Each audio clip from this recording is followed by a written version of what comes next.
Hi, I'm Sue from Garden Moxie. Welcome to my garden. Today I thought it would be fun to take a quick little tour around the garden to see how things look at the beginning of June.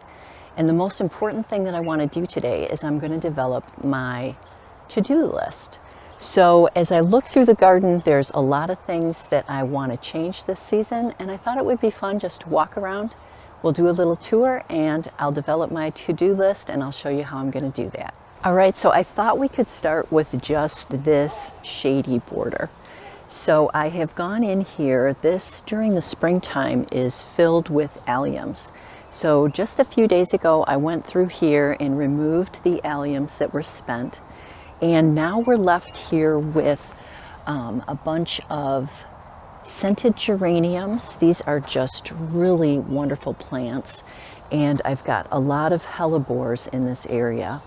And one of the things that I really want to do this season is to take some of the plants I already have in my garden and start to fill in the back of this border with some hostas and some native plants. And I have started this native woodland area here. This section of the border is all native plants. So I've got some maidenhair fern, which, oh my gosh, this is just a wonderful plant, and I'm definitely going to be trying to get more of this plant so that I can add it to this. It's got such a great texture, this maidenhair fern. The other plant I'm really happy with is this Canadian anemone. It's got this beautiful white flower early in the springtime. It's got some really cool looking seed heads, and I'm going to be able to put this in the back. It's very prolific. It spreads quite easily, being a native. So I'm going to try to add this also to the back of the border. This is a native heuchera, Heuchera americana, and the leaves are fantastic. I really have trouble growing heuchera in my garden. There's a couple of varieties that grow well, but for the most part they don't really last more than a season or two. And I thought I would try this native version. Now I realize that it's just green. It's not the beautiful colors that we see in some of the hybrid heucheras, but it is really healthy. I let it go to flower and the stems looked a little bit crazy, so I did cut those off. Yes, one of my favorite plants here is this, oh, and you can see the bumblebee enjoys it as well. These scented geraniums, they've got this beautiful pink flower in the springtime, and the foliage just, oh, it smells so nice. And the great thing about this, although it's not pertinent here in the backyard because we're fenced in, but these are great because they are deer resistant. Because of the smell of the foliage. The deer don't tend to eat these, so neither do the bunnies. So this is a great plant. Now, one of the things that is definitely on my to-do list is I have grown these phlox. So this is perennial phlox, and I used to have, we had a big storm, so we lost an arborvitae. The arborvitae used to be huge in the middle of each of these sections. I've replaced them with these smaller arborvitae, but you can see that the phlox is just so huge and it is spread quite a bit, and it just makes these garden beds look messy in my opinion. So one of the things that is on my to-do list is to take some of these phlox out of here, especially this garden border here is like a crazy, it's crazy. So I'm trying to record a different vantage point to really give you a sense of how much these perennial phlox have really overgrown this area.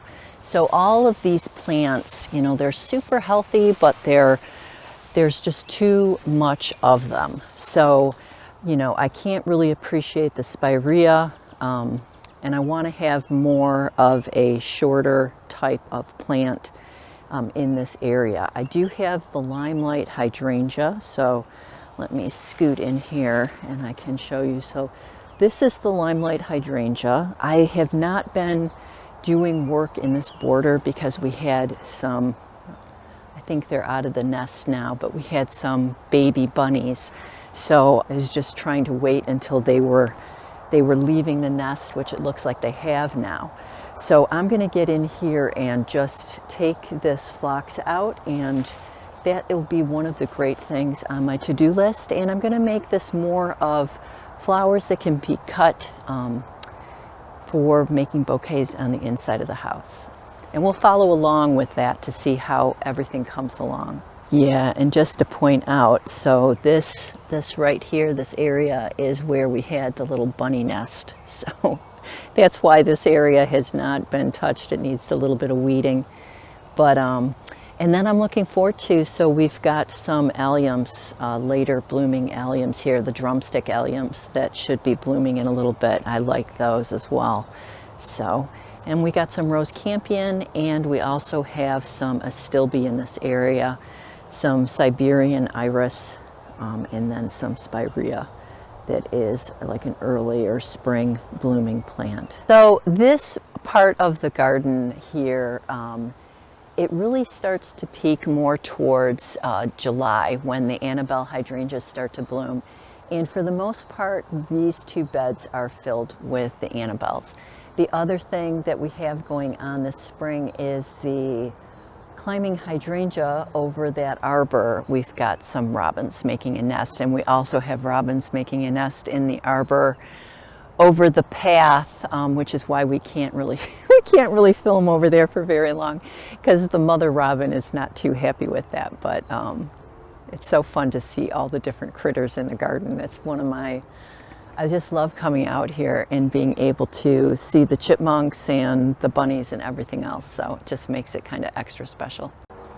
All right, so if we walk over here, let me move over to this space here, and we can go to the back of the hornbeam hedge. So obviously the hornbeam hedge is at that time of the season when it will be trimmed up, and I think I'm going to try to leave it a little bit thicker this season, so they start kind of forming more of a wall than individual plants. All right, so this is the Mary garden. It used to be really a lot of shade, and we had a storm and lost a pine tree, and then lost branches off the pine trees. These pine trees look more like toothpicks now than they do pine trees, but you know what, that's just sometimes how it goes.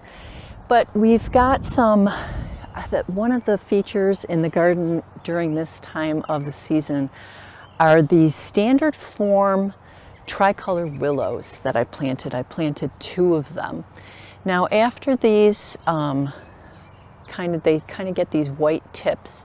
These will be trimmed back quite a bit. I don't want them to get too large, but they are really filling out the space nicely, and I'm really happy with how they're growing. I have kind of gone off of the color scheme. I do have some rose campions that are pink that have flowered here.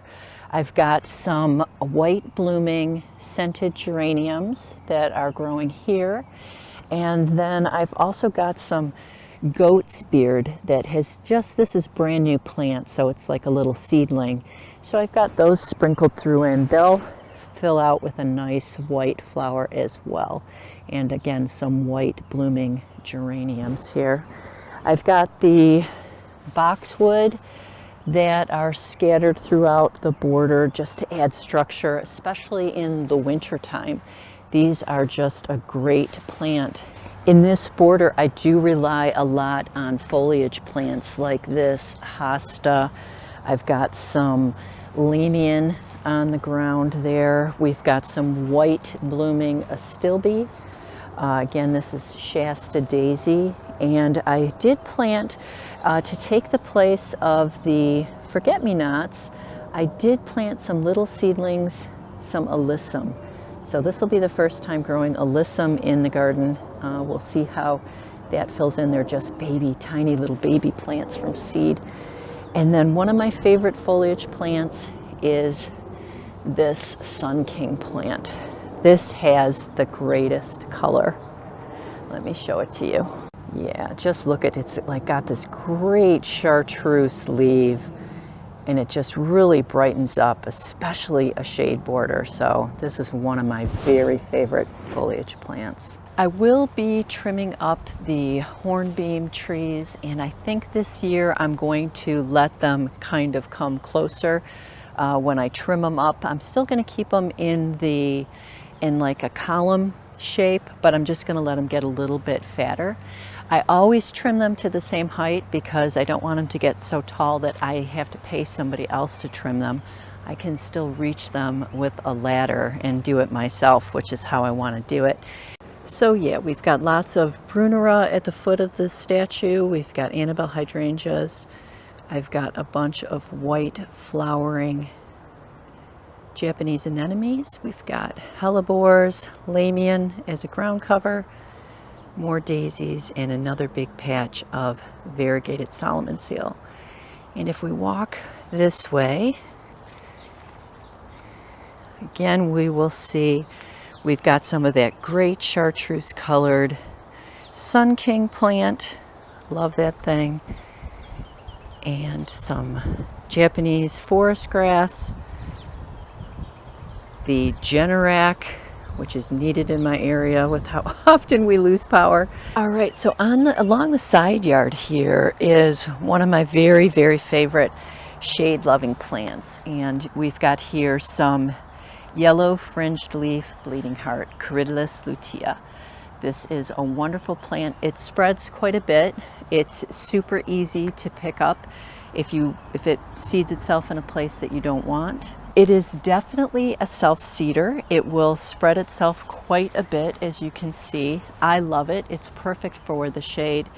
And even though it does spread by seed and it seeds itself, it's super easy to pick up plants if they are growing in an area that you don't want. And these plants will bloom from basically the middle of May until the first frost. So they do like it when it's a little bit cooler. You can tell it's been pretty cool here. It's not hot yet. They won't bloom quite as prolifically when it starts to get hot, but they'll bloom the entire season up until the frost. So they're a great plant. And then it's, to find a plant that blooms in the shade, that's always a keeper. And this is just looking from the other side of the side yard. And the green evergreen ground cover is Pachysandra. I've got a very deep trench and it's contained inside of this space. You need to take great caution with this plant if you grow it. It's great for the shade. It stays evergreen here. In the wintertime, I use it for the structure, but you need to always be on top of this to make sure that it's not going into the lawn. So again, I have a really deep trench that I've got planted here, and I make sure that I am always keeping that clear so I don't get any Pachysandra spreading into the grass. And this is, oh, hi Bunny. Yes, I was just getting ready to tell everybody how you're eating everything today, and I see that's exactly what you're doing. Anyway, I've got a problem with rabbits. Not a problem, but we've got rabbits and deer in the front yard, and this area obviously isn't fenced in. So this is a great experiment in what plants I can grow that stay deer and bunny resistant. And I got to figure out what the bunny has in its mouth, because that clearly isn't a bunny resistant plant. So, but we do have some Lauren's grape poppies here. The yellow yarrow coronation gold has started to bloom. I've got some Love Lies, Kiss Me Over the Garden Gate is just starting to fill out. These are all self-seeded. And we've got some Pessimon. We've got some Nigella here, the blue flowering version of it. I've got some native plants that have been added. This is a native bee balm. This is getting ready to bloom. It's just starting to get its buds on it. It will be a beautiful light pink color.